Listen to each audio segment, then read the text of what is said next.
ये पगली जान गई है कि जो बारिश की बूंद में आंसू की धार को अलग कर सकता है वो कौन है? कौन है जो सांप और बिच्छुओं से प्रेम सिखाता हो? वो कौन है जो कठोर है, निर्मम है तो सिर्फ अपनी इच्छाओं के लिए? वो जो तुमसे मिलता है तो तुम मिलता ही नहीं, तुम में घुल जाता है। तुम वैसे ही मुझ में घुल रहे हो कबीरा। मैं बनी ही तुम्हारे लिए हूं। तू कहती है तू बावरी है। काश दुनिया तुझ जैसी बावरी हो जाए। ज्यादा समझदारी के फेर में ही दुनिया मूर्ख बनी हुई है।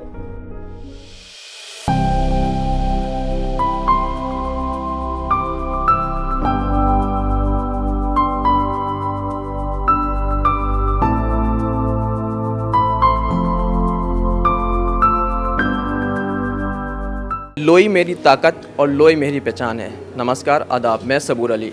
आज मेरे साथ मौजूद है प्रताप सोमवंशी साहब। सर, आपका DNN 24 में बहुत बहुत इस्तकबाल है। बहुत बहुत धन्यवाद आपका।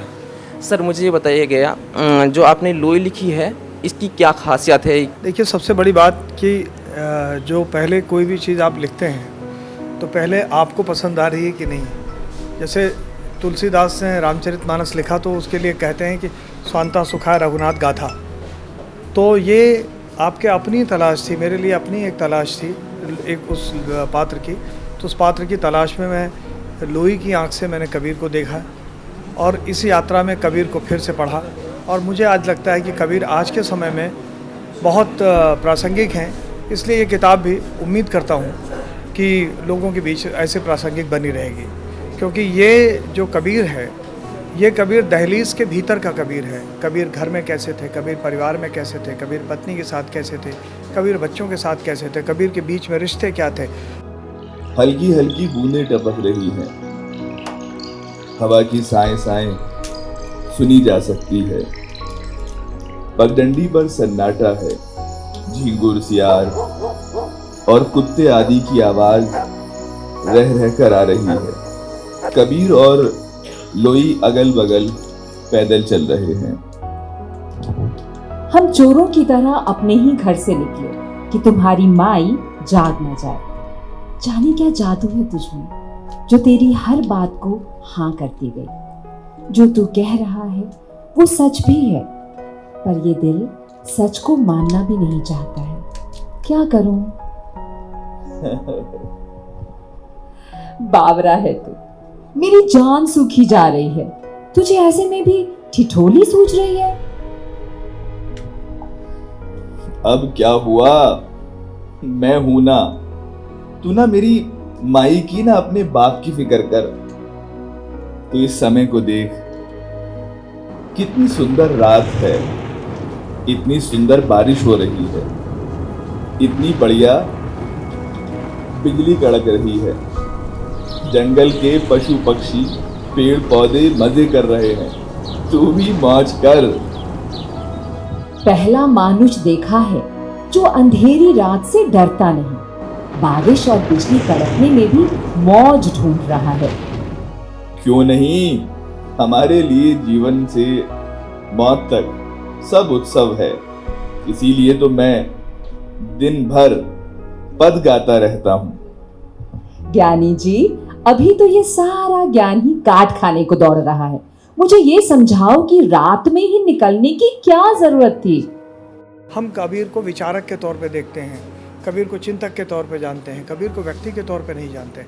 और जब महापुरुषों को व्यक्ति के तौर पे हम जानते हैं तो हमें अच्छा लगता है कि हमारे ही जैसे थे। एक जुलाहा जो चादर बुनता रहता था, एक जुलाहा जो अपनी पत्नी से प्रेम करता था, अपनी पत्नी से डांट भी खाता था, उसका बच्चा भी उस पर चिल्लाता था।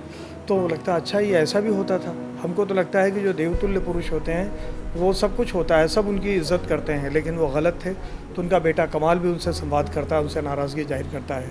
उनकी पत्नी भी कहती है, कबीर खुद को भी कहते हैं कि मैं मूर्ख अज्ञानी। तो कबीर खुद के लिए भी आत्मा अपने को एनालाइज करते हैं। तो मुझे लगता है कि एक 650 साल पहले का एक पात्र कबीर, उसकी पत्नी लोई, उनके ज़रिए से हम आज के लोगों से को ज़्यादा बेहतर तरीके से रिलेट कर पाए हैं। और हमें गर्व होता है कि हम कबीर के ट्रेडिशन के हैं, कबीर के पथ के हम सहयात्री हैं। तो क्या दिन में शहनाई बजाकर तू जाने को तैयार होती? और वो साहूकार का बेटा दिन में सबको क्या कहता? लेकिन रात में सांप बिच्छू डस ले, हवा चल रही है, कोई पेड़ गिर जाए, किसी नदी या खाई में गिर गए तो? सांप बिच्छू से कोई डर नहीं, पेड़ बेचारे तो अपनी जगह खड़े रहते हैं, हवा के डर से कांपते हैं। बस सच तो ये है कि जिनसे हमें डरना चाहिए उन्हें तो हम बस्ती में छोड़ आए। वो सब रात को अपने अपने घरों में कुंडी मारकर सो रहे हैं हमारे साथ, और हम में साई चल रहे हैं। तो फिर हर नदी नाले खाई से बचा लेंगे। तो तुम्हारा कहना है कि मानुष की जाति ही सबसे खतरनाक है? हाँ, अगर आदमी इंसान होना छोड़ दे तो उससे डरावना कुछ नहीं। अकेला आदमी ही है जो बिना कारण भी किसी को नुकसान पहुंचा सकता है, उसे किसी का डर नहीं होता। तुम्हारी उलटबाजी तुम ही जानो, तेरी बातें आधी तो मेरे पल्ले नहीं पड़ती। सांप बिच्छू में भी तुझे अच्छाई दिखती है। क्यों? सांप बिच्छू जंगल से सबके साथ कितने साल से साथ रहते आ रहे हैं। उनमें कोई छोटा बड़ा होता है क्या? कोई हिंदू मुसलमान? क्या अपनी पहचान अलग करने के लिए एक ही किस्म के जानवर टोपी टीका लगाते हैं? अच्छा ये बता, कभी वो दंगा करते हैं? एक दूसरे को मारते हैं क्या? नहीं ना। तो अच्छा कौन हुआ, सांप बिच्छू या आदमी? सांप बिच्छू। कबीर एक प्यार भरी चपत लगाता है, उसके सिर पर लोई लड़खड़ाती है, गिरने को होती है। कबीर संभाल लेता है। मेरा गिरना नहीं देखा गया तुझसे। तुम्हें प्रेम करना तुम्हारी परवाह करना है, तुम पर अधिकार पाना नहीं। रहा गिरने या बचाने का सवाल, तो मैं अपने सामने तो किसी को भी गिरने ना दूं। मैं किसी नहीं, लोई हूं साहब। थोड़ी देर पहले तू तो जीवन भर का सखा होने की बात कर रहा था, एक पल में बेगाना बना दिया। तू कहती है तू बावरी है। काश दुनिया तुझ जैसी बावरी हो जाए।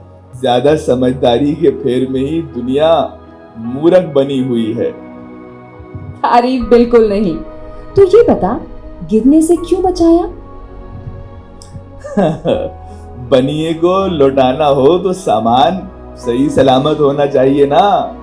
मुझे इस पर भी मस्खरी सूझ रही है। और ये बता कि तेरे लिए मैं सामान हो गई? तू भी ना बाकी मर्दों जैसा है। ये लिखने का सिलसिला कब से शुरू हुआ आप? लिखने का सिलसिला 2010 से शुरू हुआ और 2022 में मुकम्मल हुआ। तो ये तो टोटल तकरीबन 12 साल की यात्रा है। 10-12 साल की यात्रा में ये हुआ। देखा जाए तो अगर इस किताब में लोई की चौथा अंश पढ़ा गया, जो आज एक जश्न हिंद के आगाज़ में एक महफिल सजी, और आपकी ज़्यादा मुझे जहन में आ रहा है बुक फेयर में आपकी बुक लॉन्च हुई थी। हाँ, तब तीसरा अंश पढ़ा गया था। जब तीसरा अंश पढ़ा गया था। ये चौथा अंश मेरे दिल के बहुत करीब है। तो लेकिन ये तीसरा चौथा जो भी है, सारे अंश जब ये पढ़ते हैं लोग, जब इस पे चर्चा करते हैं, जब बात करते हैं, तो हमको भी लगता है कि हम उसको एक नए सिरे से उसको हम देखें, समझें, और उसकी खूबियाँ खामियाँ दोनों समझ आती हैं। कबीरा, ऐसा क्यों लग रहा है कि मेरा तन तो तेरे साथ चल रहा है, लेकिन मेरा मन तेरे घर पर छूट गया है। मैं क्या हूँ, कौन हूँ, कुछ तय ही नहीं कर पा रही हूँ। और तू कौन है, यही बार बार सोच रही हूँ। मैं जाना चाहती हूँ कि नहीं जाना चाहती हूँ, ये दोनों सच है, जिसमें किसी एक सच को स्वीकार नहीं कर पा रही हूँ।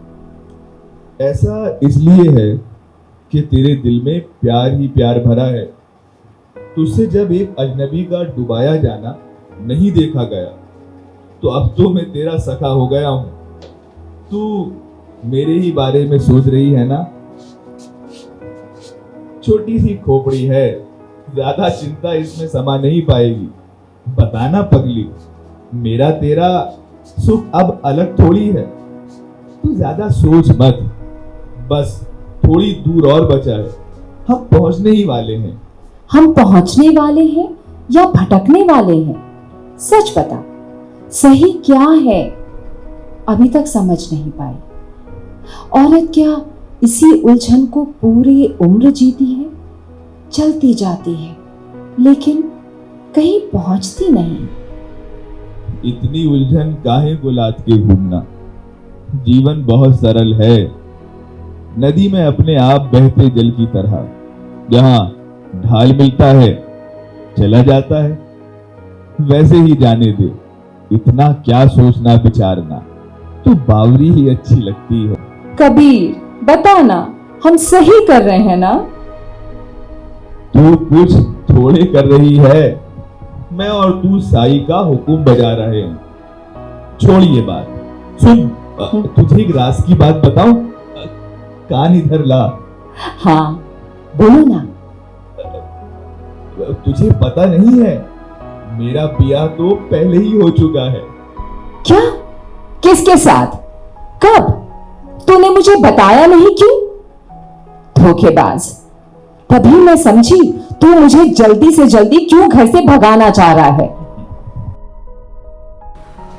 जो नई युवा पीढ़ी है वो कुछ लिखना चाहती है, या कुछ लोग जो लिख रहे हैं उनको क्या टिप्स देना चाहेंगे? कभी जहन में बात आती है वो किस तरह अपना कविता के जरिए कह सकें? देखिए, वो जो कोई भी लिखना चाहे तो उसके लिए सीधी सी एक बात है कि जैसे मैंने एक लंबा समय लिया, तो लंबा समय लेने से कोई लंबा समय की ज़रूरत नहीं। मेरी अपनी मसरूफियत थी, मेरी अपनी कुछ ज़रूरतें थी, मेरा अपना आलस्य भी था। लेकिन किसी भी चीज़ को हो सकता है, जो यात्रा मैंने 10 साल में पूरी की, तो मेरा व्हीकल मैं साइकिल से जा के पूरी की। आप अगर मोटरसाइकिल से जाएंगे तो और जल्दी पूरी हो जाएगी, लेकिन उस यात्रा में एक एक पग पूरा करना ज़रूरी है। तो लिखने में क्या है कि आप गंभीर रहें और जो चीज़ पे काम करें उसके फिर एक पूरी रिसर्च करें, और उसके बाद आपके भीतर कॉन्फिडेंस आता है। जैसे मैं किसी चीज़ पे बोलता हूँ, अगर मैंने उससे तैयारी करके बोला, पढ़ के बोला, तो मैं ज़्यादा बेहतर तरीके से बोल पाता हूँ। जैसे हम परीक्षा देने जाते हैं, चाहे 10वीं 12वीं की, जिस पर्चे का हमारी तैयारी अच्छी होती है हम बड़े कॉन्फिडेंस से देते हैं। तो मुझे लगता है कि वही एक बेसिक प्रिंसिपल है कि लिखने आए तो लिखना एक फॉर्म है, एक तरीका है, एक कला का एक रूप है। लेकिन जैसे म्यूजिशियन रोज़ रियाज़ करता है, जैसे क्रिकेटर रोज़ फील्ड में प्रैक्टिस करता है, वैसे राइटिंग के लिए जो लोग इंटरेस्टेड हैं उनको भी डेली की जो रियाज़, जो वर्जिश, जो प्रैक्टिस है वो ज़रूरी है। बिल्कुल सर, पहले के ज़माने में और अब के ज़माने में देखा जाए तो कितना फ़र्क आया, तब्दीली नज़र आई है। क्यों लोग पहले देखना पढ़ना पसंद करते थे, अब डिजिटलाइजेशन हो चुका है तो देखना पसंद करते, तो नाटक को कितना पसंद किया जा रहा है? बहुत पसंद किया जा रहा है नाटक। आप देखिए, आप जो मंडी हाउस पे शोज़ होते हैं, आप बुक माई शो पे जाके देखिए, टिकट नहीं मिलते फ्रंट रो के। तो एक दौर फिर लौट आया है, लोग OTT से लेके और सब से लेके एक नाटकों के लिए भी स्पेस है, लोग देख रहे हैं। आप देखें तो उसमें बहुत सारी लोग और बड़ी उम्मीद और सब नए बच्चे कर रहे हैं। अगर आप एक नाटक देख रहे हैं तो वहाँ 4 बच्चे खड़े मिलते हैं कि मेरा शो है अगले हफ्ते, आप आइएगा। और एक, लेकिन ये सच आपका कहना है कि ये दिल्ली और आसपास बड़े शहरों में ये जगह है, छोटे कस्बों तक रंगमंच अभी उतना मजबूत नहीं है। लेकिन हम लोग इसी तरह देखेंगे, इसी तरह करेंगे तो उनको भी मजबूती मिलेगी। सर, इस किताब का 4था अंश आज पढ़ा गया, तो इससे कितने अंश और देखने के लिए मिलेंगे? और ये बुक कुल मिला के ये 8 अंकों का नाटक है, ये 8 इसके अंक हैं। तो अब उसमें अलग अलग जगह लोग पाठ की सीमा होती है। प्ले होगा तब तो प्ले पूरा होगा, फर्स्ट एंड लास्ट। लेकिन पाठ की एक सीमा होती है कि 15 मिनट 20 मिनट में वो बात अपनी ख़त्म कर ले, मुकम्मल कर ले, तो आप एक हिस्से से आप देख पाते हैं। तो ये ठीक है, अलग अलग जगह पाठ हो रहे हैं, अभी प्ले भी कई जगह लोगों ने तय किए हैं, तो प्ले भी होगा। अब हमने लिख दिया, अब वो कि नाव कागज़ की, अख्तर नज़मी साहब का शेर है कि नाव कागज़ की छोड़ दी हमने, अब समंदर की जिम्मेदारी है। अब समझ आए कि तू रात में क्यों निकला, ताकि अगले दिन तेरी जोरू बवाल न करे। मुझसे ब्याह काहे को किया? तूने पहली वाली को बताया क्या? ओहो, जब तू खुश या गुस्से में होती है तो एक साथ कई सवाल दागती है। समझदार लुई, पूछ तो, मेरा ब्याह किसके साथ हुआ है? मैं क्या जानूं, तेरा हुआ है तू बता। इतनी भली बातें करता है और हकीकत में ये करम। तू कैसा आदमी निकला रे, क्या क्या सोचने लगी थी तेरे बारे में। और तू सुन, मेरा ब्याह हुआ है किसके साथ, ये तो पूछ। कोई होगी कलमोही जिसे तूने अपनी माई से भी छिपा रखा है। अच्छा, तो तू यही चाहता था कि मेरा कोई प्रेम हो और मुझे भगाने के लिए तुझे बहाना मिल जाए। निर्लज्ज कहीं का, बता भी दे वो है कौन। हरी मोर पीऊ मैं हरी की बहुरिया, राम बड़े में छुटक लहुरिया, किया श्रृंगार मिलन की ताई, काहे ना मिलो राजा राम कुसाई, अब की बैर मिलन जो पाऊं, कहे कबीर भो जली नहीं पाऊं। तूने भगवान से शादी की और उनकी दुल्हन बन गया। हद है, ये तो कोई सोच भी नहीं सकता। मैं भी कितनी मतलबी हूं, एक पल में ही तुझे बुरा बता दिया। मैं कैसी औरत हूं। ये जो औरत मर्द का रिश्ता है ना, बस दे रहने तक है। मेरा तो राम जी के साथ ब्याह हुआ है, जो रिश्तों के नाम और उम्र की सीमा से परे है। और मैंने राम जी से पूछकर तुमसे ब्याह किया था। सचमुच का पगला है तू। देवता भी तो तेरे जैसा होता होगा ना कबीरा। तेरे जैसा क्या, तू देवता ही है। लोई की आंख नम होती है। इतना कहते कहते लोई लड़खड़ाने लगती है। क्या हुआ? संभाल अपने आप को।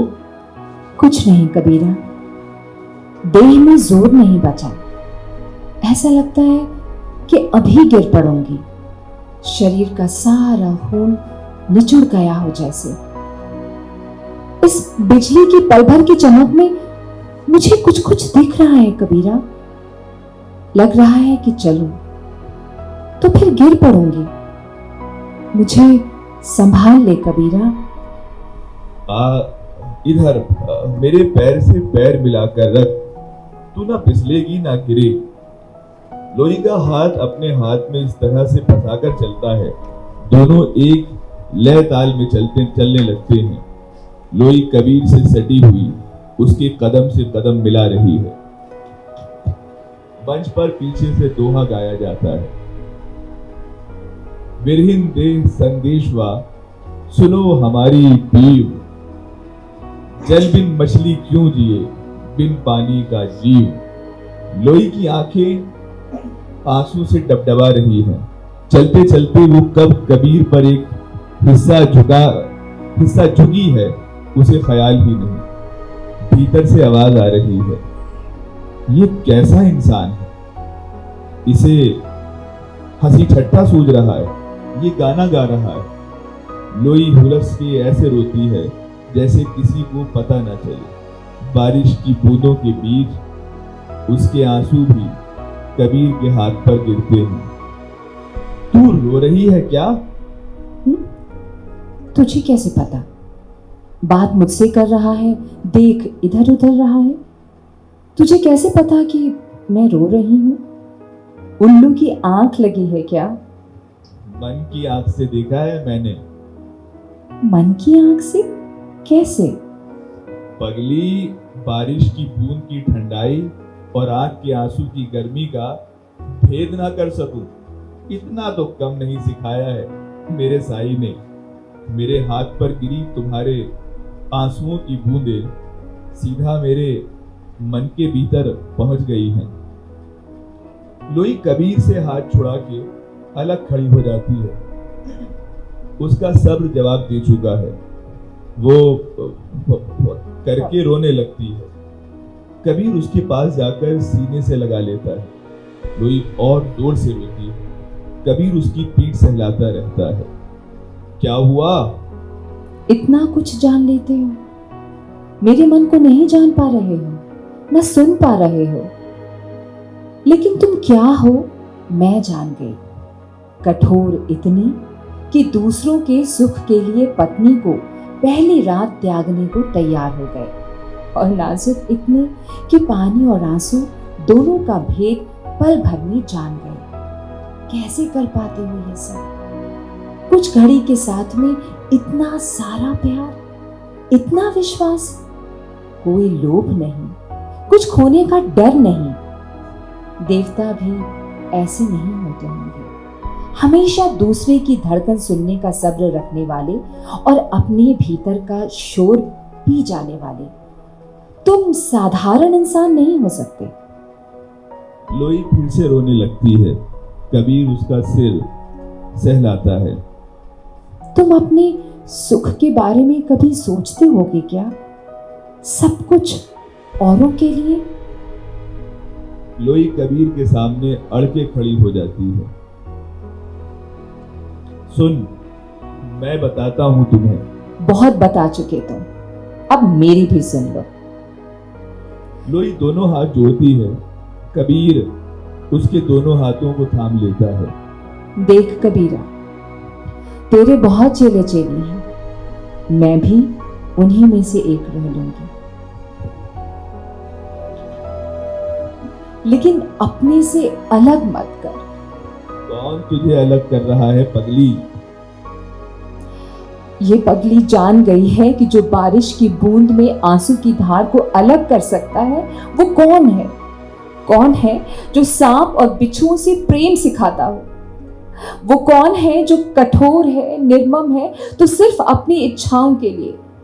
वो जो तुमसे मिलता है तो तुम मिलता ही नहीं, तुम में घुल जाता है। तुम वैसे ही मुझ में घुल रहे हो कबीरा। मैं बनी ही तुम्हारे लिए हूं।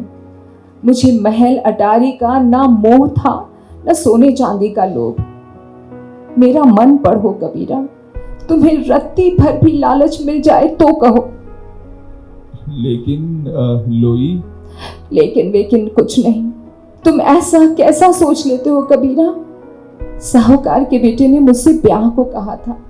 मैं जब तेरा घर छोड़ने को तैयार हो गई तो अपने बापू से भी तो कह सकती थी। मैं कोई डरपोक लड़की नहीं हूं। नहीं, मेरा बाप कोई कसाई था कि किसी खूंटे से मुझे बांध आता। जाने क्या था जो तेरे समझाने में आ गई। अच्छा ही हुआ, तुझे ठीक से समझ गई। अब कोई उलझन नहीं बची मन में। ये धीरे धीरे जो उजाला हो रहा है, मेरा मन भी समझ गया है। अब तुम कुछ नहीं बोलोगे, सिर्फ सुनोगे। हंस क्यों रहे हो? तुम्हें पता है मैं बहुत जिद्दी लड़की हूं। यकीन ना हो तो जाकर मेरे टोले में मालूम कर लेना। कुछ ठान लिया तो ठान लिया। जब मैं तेरे घर नहीं रहना चाहती थी तो तू रोक पाया क्या? अब मुझे कहीं नहीं जाना, तू मुझे भेज के दिखवा। अरे बाप रे, मैं कहता था कि तू कोतवाल है पूरी की पूरी। हाँ, अब या तो यहाँ से तेरे घर जाऊंगी या सीधे गंगा जी में जाकर डूब मरूंगी। ये लो गंगा माई, अभी तक मेरे घर में एक ही थी, अब तुझमें डूब के मरने की धमकी देने वाली, अब उसका जोड़ा भी आ गई। बचाओ खुद को माई, तू तो लोगों की जान बचा बचा के ही परेशान हो जाती होगी। कबीर लोई के बालों को सहलाते हुए आकाश की ओर देखता है। वाह राम जी, आपको सारी शरारत मेरे साथ ही सुझती है, और कोई नहीं मिला। गरीब जुलाहे को हर बार लपेटा करते हो। फिर जोर से हंसता है लोई की ओर देखते हुए। चल घर वापस चलते हैं, गठरी घर के बाहर ही छुपा देना, दिन में फिर उठा लाना, भोर होने वाली है। माई जाग गई तो उसे समझाना भी आसान काम नहीं है। मैं तो बता दूंगा, ये लोई ही मुझे बाहर घुमाने ले गई थी रात में।